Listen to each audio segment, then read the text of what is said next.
Hello, Umut here. Welcome to another video. Today I'm going to work on my art journal for a double spread page. This is Moleskine large sketchbook that I love the most among my art journals. Today I'm going to use this rice paper from Stamperia I would like to do some embossing first on my page to give some background detail. I'm using this stamp from Penny Black. It's a script stamp and you can use whatever you have. Again, this is going to stay at the background. I'm using my Versamark and ink pad and I'm just stamping here and there. This is an embossing powder from WoW. It is silver color. And I'm just going to put it on my notebook to the places that I stamped. And then I'm going to heat set it for a little bit of shiny embossing effect. You can simply clean whatever is sticking in the places you don't want to stick with a brush, with your hands.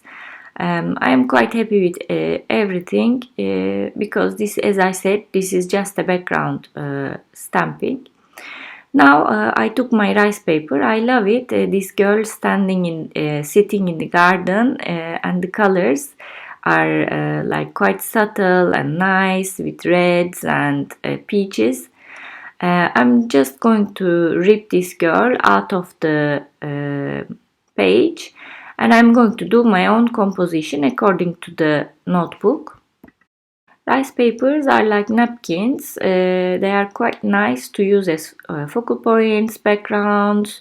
They disappear into the page quite quickly, so it's very useful to have, and it's quite easy to create pages with them because you already have the images ready, colors ready, so there's less to think and you can just enjoy creating a composition, a little bit of paint, and you have a beautiful page. It's very suitable for beginners, I think, and also if you want to have something in a short time. I always go for rice papers or napkins, and I have so much pleasure playing with them. In the meanwhile, I'm using my matte medium to stick these images to my pages. I'm just ripping off the flowers as well to stick here and there. As you see, I'm just trying to create a balance with colors so that I have enough images right and left for the eye to have a pleasurable thing to look at. Now that I have all those images glued, I'm going to do some 3D texture work. This is a stencil that I had from the past, not sure where and when and from where it's coming from. Again, it's not important, just use what you have in your stash. I'm using Liquitex light modeling paste. That's also my favorite when it comes to using modeling paste. Just using it here and there to have some texture to look at over the images. And if you don't like something, you can always clean it like I do here.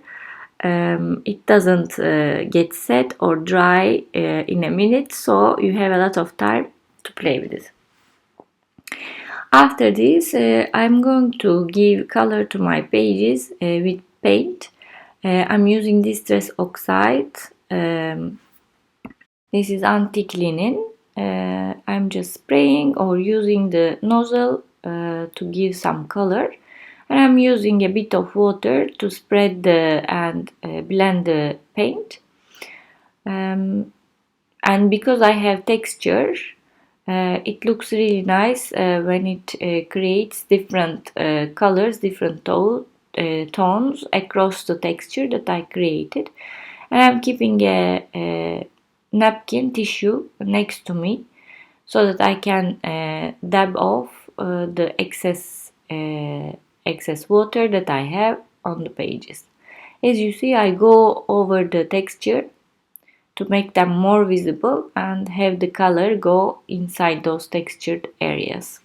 I'm aiming to have a subtle page with subtle colors, so not so heavy with added colors, This is vintage photo, and I am going to use it here and there again to highlight all this texture that I have on my page, and to give some variety to the colors and create some contrast. It's always nice to create some contrast with light and dark colors and tones, so your page and images become a lot more interesting. There is something with contrasts that looks so nice to the eye, and eye-catching and bold.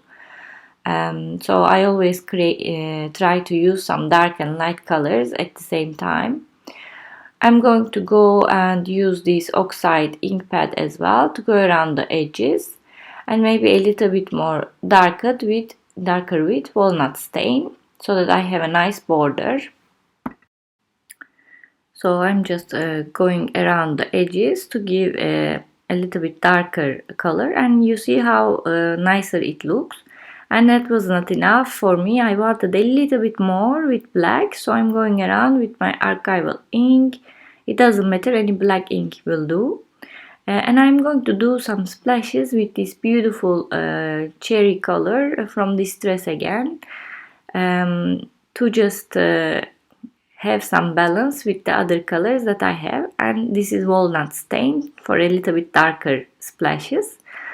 And for the sentiment, I have this sentiment on a chipboard. I think this is from Studio Lights, if I'm not wrong.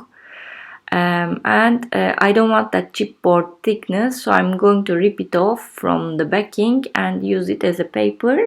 The sentiment says, just sit in the garden and watch how nature flies, and it fits the scenery that I created perfectly.